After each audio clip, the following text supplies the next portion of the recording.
देखिए हम बता दें कि हम बानी जवैनिया गांव में। जवैनिया गांव के अगर बात कइल जाओ तो आधा बिहार में पड़ेला, आधा यूपी में पड़ेला। एकरा वजह से अभी हम देखनी है कि थोड़ा सा 500 मीटर आगे जोन बा ना वहाँ पे सरकारी जोन होला ना, सरकारी खाना पीना तिरपाल बाल्टी सब मिलत रहला। लेकिन कहल जाओ ई तो ओही ओही एरिया में मिलत रहला। एने जोन कहल जाओ तो जरूरतमंद जो लोग बा उ वंचित बा। तो यहाँ पे थोड़ा सा एक बारे में थोड़ा सा विचार कइल जाओ और थोड़ा सा जाने का हम आप रोए के बताए का प्रयास करें। और देखी हम बता दी कि हई जोन हई बस्ती रोड देख रहल बनी लो, दिखाई कैमरामैन थोड़ा सा दिखाई। ई पंडित जी लोग के, बाबा जी लोग के बस्ती रहला, ई गांव रहला। देखिए यहाँ पे लाखों रुपया लगा के यहाँ पे ई घर के बनावल गई रहला। जोन कहल जाओ तो सपनों का घर जोन होला उ यहाँ पे बनावल गई रहला। आज देखी खुद उहे व्यक्ति ई घर के तोड़े के प्लान बना ले बा और यहाँ से हटे के प्लान ले बा। थोड़ा सा जाने के प्रयास कर लो। बाबा कहाँ और घर रहला ई बताई तनी, थोड़ा सा नीचे कर। हमार घर देखिए रहला, यही जा रहला और सामने वाला रौरे घर ओड़िया जोन बनल। हाँ हाँ हमारे तुम बहुत पैसा लगा के रो बनिले रोनिया। हाँ 14-15 लाख रुपया लगा के बनौले बनी, बरहे में बनवनी। हाँ आए बार हम 25 में तुर रहल बनी अपना हाथ। देखिए हम बता दें कि बाबा जोन बानी है कि दर्द समझी रउआ लोग भी और वीडियो के शेयर करी ताकि अन्य लोगों तक पहुंचो और नेता मंत्री तक पहुंचो। यहाँ पे जोन बा जोन जरूरतमंद जो लोग बा ओकरा के आके मदद करी लो। कुछ यहाँ पे कुछ गांव के कुछ के बारे में सोची लो। बाबा का कहे के चाहे हम जो देखो था वो लोग का कहे के चाहे, नेता मंत्री वहां तक वीडियो और पहुंची जरूर पहुंची। का कहे के चाहे का चाहता नहीं, अब तो उल्टा बोले के पड़ जाये सरकार। बोली रउआ अधिकार बा। देखिए अधिकार बाटे तो फुहर बोलला से कोनो फायदा होई ना। हाँ कुल लोग हरी धावता काहे खातिर? हाँ अपना पेट खातिर। अच्छा जे हम आइल बाटे वोट, हाँ उनका कहा चली। जैसे तालाब में मछली के मुरही बिगाता, हाँ वो तनी बिक दी, हमनी के वोटवा दिलू। हाँ यही खातिर कुल लोग धावता। जनता के करे खातिर कुछ नहीं के धावत। हाँ जनता का 14-9 करोड़ की कतना ठोकर में लोग लगावल है। 9 करोड़ रुपया का जमीन लेके सबसे जनता के बसा दिले रही थी। भाई कुछ ना कर लो, अपने लूट के लेके गई लो। कहाँ बाँचल? कुछ न बाँचल। डर होता हमनियों का भगिए कर दी। हमनी का हम तो बरियारी से ठटल बनी। हाँ जल छे ना हमारा मकान में लगा दे तल मकान छोड़ के हटो भी ना।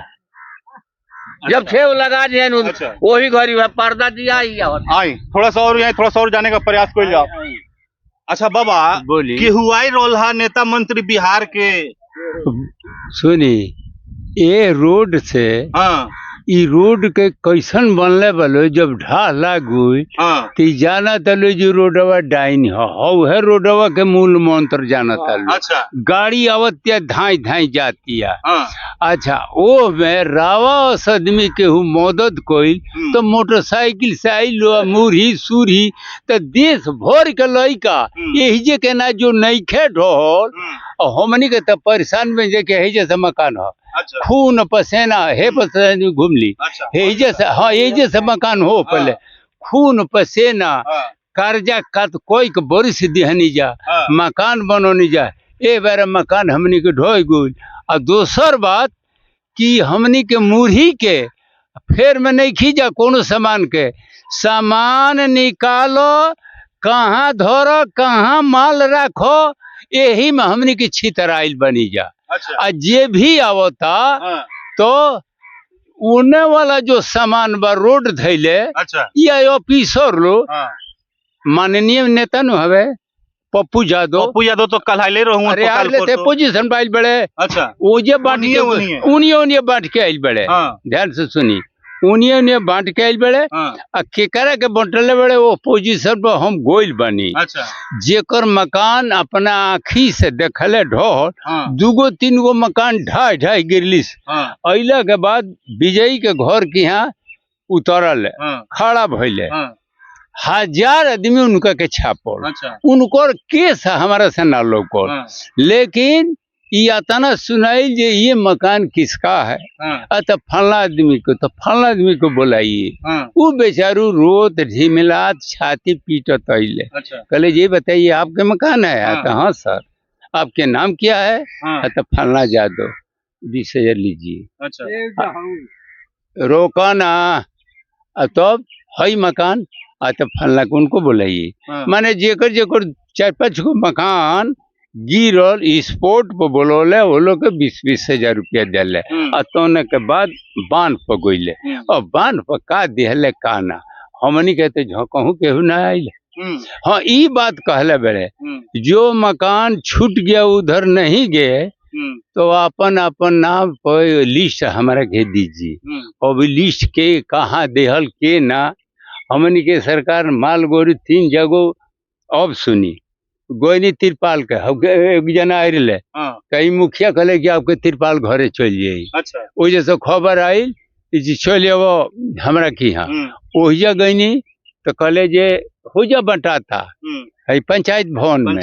हाँ ओहिजा पहुँचनी शाम के तो कहले जे नाम बताइए हम नाम बतौनी नाम लिखा गोल तले फट फट बंद कर दिलो। हम कहने मुखिया बाकी झूठो के दौड़ाव तर रात हो टूट जाई हमारे घरे जाए में तो बाबा तनी ठहर उ नाश्ता करे गोल बालो उ नाश्ता करके काहे के ठहरे जाओ सीधा चला गए सब बांध पो।